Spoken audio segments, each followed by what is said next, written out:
Welcome to my YouTube channel golden mind blowing story.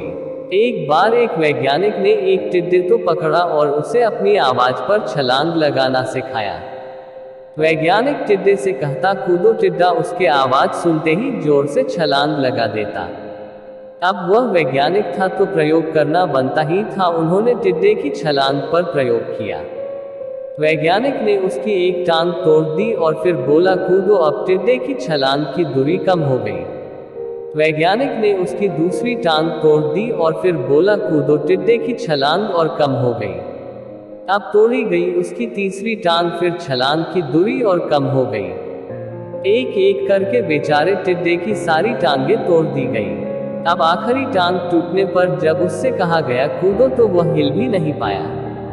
अब वैज्ञानिक ने अपना निष्कर्ष अपनी डायरी में लिखा। जानते हो उसने क्या लिखा? जब टिड्डे की एक टांग तोड़ी गई तो वह थोड़ा बहरा हो गया। जब उसकी दूसरी टांग तोड़ी गई तो वो और बहरा हो गया। हर टांग टूटने के साथ वो और बहरा होता गया और सारी टांग टूटने के बाद वह बिल्कुल बहरा हो गया। अब जोर जोर से चिल्लाने का भी उस पर कोई असर नहीं हुआ।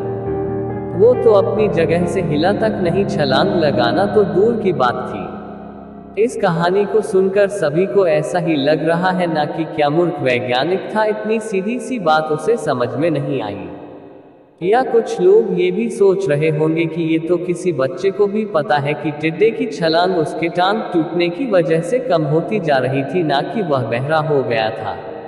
दोस्तों, हम सभी जीवन में कई बार ऐसे ही मूर्ख बन जाते हैं। कई बार जीवन में दो घटनाएं एक साथ ऐसे घटती हैं कि उनका एक दूसरे से कोई संबंध होता ही नहीं, फिर भी ऐसा लगता है कि गहरा संबंध है।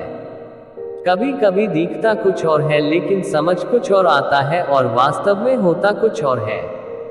इसीलिए अगर पछताना नहीं है तो जीवन में जल्दबाजी में कोई निर्णय ना ले, हमेशा समझबूझ का इस्तेमाल करें, सावधानी बरतें, नतीजे सोच विचार कर ही निकालें।